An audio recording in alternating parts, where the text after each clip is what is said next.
इथं उभा आहोत वादळी पावसाने तर मनीषा अंकुश मोरे ही विधवा महिला आहे, तिला मालक नाही आहेत. आणि मनीषा अंकुश मोरे जर म्हटली तर इथं हे एवढ्याच वावरामध्ये तिथं खरं तर परपंच चालतो.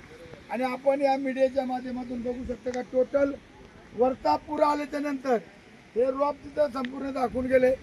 रोपाचे तर नुकसान झालेच, पण हे वावर जर बनवायचं झालं तर 1500 रुपयाची शिपिला तास आहे. आणि मग 1500 रुपये तास जर म्हटला तर 10-15 हजार रुपयाने बी हे वावर तिथं होणार नाही.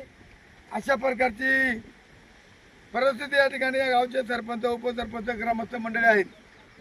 खरं तर मी आता कृषी अधिकारी बाहेर मॅडम त्यांना फोन केला, ते म्हणजे आम्ही येणार आहेत. फोटो काढून द्या, आम्ही पंचनामे करतो. फोटो काढून देऊन काय उपयोग नाही. कृषी अधिकाऱ्याचा तलाठी आणि बीडीओ या 3 अधिकाऱ्याच्या सह्याने खरं तर हे पंचनामे झाले पाहिजे.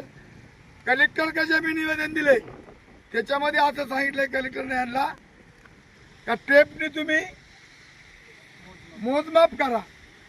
आणि जसं आपण रोजगार हमीवरती काम करतो मग त्या मोजमाप पेमेंट निघायचं, तसं जर या वावराचा मोजमाप त्या टेपवर केला तर नक्कीच या मनीषाला 10-15 हजार रुपये नक्कीच भेटतील. ती गावकऱ्यांच्या वतीनं आमची अशी जाहीर मागणी आहे. आता आम्ही त्या ठिकाणी आता मी तहसीलदारांना भेटणार आहे, मी दाखवतो. 2-3 दिवसांनी आम्ही दौरा करणारच आहे. आज आम्ही या ठिकाणी निश्चितपणे आता तहसीलदार, बीडीओ आणि कृषी अधिकारी पोचले बीडीओ आणि तहसीलदार तिघांना मी इकडून गेले भेटतो. परत अजून एक पत्र देतो, त्याच्यावर जर त्यांनी इथे येऊन जर नाही पाटील त्याच्यावर जर त्यांनी येऊन जर काही इथे पंचनामे नाही केले तर वेगळ्या पद्धतीनं पाटील पण या ठिकाणी आहेत. शेवटी पोलीस पाटील, सरपंच, उपसरपंच, ग्रामस्थ ते शेवटी फोन करणार. आमची मागणी काय आहे का तुम्ही इथं येऊन मोजमाप करा. तुम्हाला काय माहिती आहे किती इथं वावर झाड आपल्या किती खर्च येईल, फोटोमध्ये तुम्हाला काय कळणार आहे.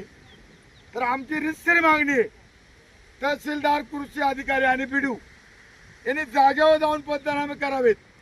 आम्हाला अन्यथा मोर्चा काढण्याची वेळ आमच्या येऊ देऊ नव्हे, अशा प्रकारची मागणी मी या आंबोलीच्या दाऱ्या घाटाच्या तोंडेशी आम्ही सर्व गावकरी मंडळी करतोय. याची नोंद बीडीओ, तहसीलदार आणि कृषी अधिकारी घ्यावा, अशा प्रकारची मागणी संपूर्ण आंबोली गावाच्या वतीने आंबोली गावाच्या परिसरामध्ये झालेल्या नुकसानी, बांधबांधोडी असेल, रोपा असतील, काय असतील, या नुकसानीचे पंचनामे करावेत. अन्यथा आम्हाला या मार्ग स्वीकारायला लावणं, अशा प्रकारची मागणी ही संपूर्ण पश्चिम भागाच्या वतीनं, जुन्नर तालुक्याच्या वतीनं या प्रमुख 3 अधिकारी तहसीलदार, कृषी अधिकारी आणि बीडीओ यांनी खालच्या लोकांना आदेश द्यावेत आणि अशा प्रकारचं त्यांनी खरं तर पंचनामे करावेत. अन्यथा हे वादळ शांत राहणार नाही, अशा प्रकारचा इशारा देतो. दारेघाटामध्ये खरं तर मनोहर मोरे यांच्या शेताच्या रोपामध्ये उभं खरं तर हे रोप आहे ना, हे गौराचं रोप आहे, हे मराय नाही पाहिजे. पण 2-4 दिवस मुसळधार पाऊस झाल्यामुळं हे रोप संपूर्ण सडून गेलेले. आता हा मनोहर मोरे खरं तर आता रोप कसं करणार, त्यांना खरं तर हे वावरातलं पाणी निचरा नाही झाला, त्याच्यामुळं खरं तर अशा प्रकारचं हे आता इथं कुठलाही बी आतापर्यंत तलाठी किंवा सर्कल किंवा कृषी अधिकारी आलाच नाही. मी खरं तर त्यांचा निषेध करतो. पगार घेतात, फोन केला तर उडवाउडीची उत्तर देतात. माझा असं मागणी आहे का बीडीओ, तहसीलदार आणि कृषी अधिकारी भोसले साहेब या तिघांची जबाबदारी आहे. अत्यंत हे नुकसान खरं तर झालेले आहे. हे बघा असं प्रकारचं यांनी खरं तर हे संपूर्ण सडून गेलेले. कशामुळे सडले? 4 दिवस मुसळधार पाणी, संपूर्ण ही भात शेती उद्ध्वस्त झालेली आणि म्हणून याच्या पंचनामे झाले पाहिजे, अशा प्रकारची मागणी आमची राहणार आहे. तर आम्ही जर पंचनामे नाही झाले तर आम्ही सगळे शेतकरी बांधव आंदोलन करून तिकडे पण येणार आहे का. आता ही एवढी मोठी बांधण आहे, या बांधणीसाठी हा खरं तर एखादी रोप आहे. हे रोप संपूर्ण आता पाण्यानं मरून गेलेले. म्हणजे या परिसरातील सगळीच रोप आता सगळ्या ठिकाणी आपण जाणार नाही, पण आम्ही आंबोली गावामध्ये दारा घाटापाशी आहोत. त्या दारे घाटाचं नाव आजच्या महाराष्ट्रामध्ये गेल्या अनेक वर्षापासून म्हणतात दाऱ्या दारे घाट दारे घाट. दारे घाटही नाही, दारे घाटही नाही आणि काय आमच्या इकडे कसंही नाही. नुसत्या घोषणा हा येतो दाराघाट फोडतो, तो येतो दाराघाट फोडतो. दाराघाट तर फोडती नाहीच नाही, पण आमची रोपं मिळत त्याच्या पंचनाम्यालाच कोणी येत नाही. तर आमचा पंचनामाच होत नाही, तर दाराघाट कधी फोडणार आहेत? अशा प्रकारचं या व्हिडिओ तहसीलदार आणि कृषी अधिकाऱ्यांकडे मी मागणी करतो. तात्काळ तुम्ही नाही केलं तर आम्ही मात्र तुम्हाला सुट्टी देणार नाही.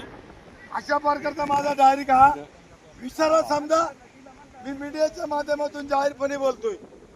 एवढ्या मोठ्या नुकसानी झाल्यात प्रमाणाच्या बाहेर.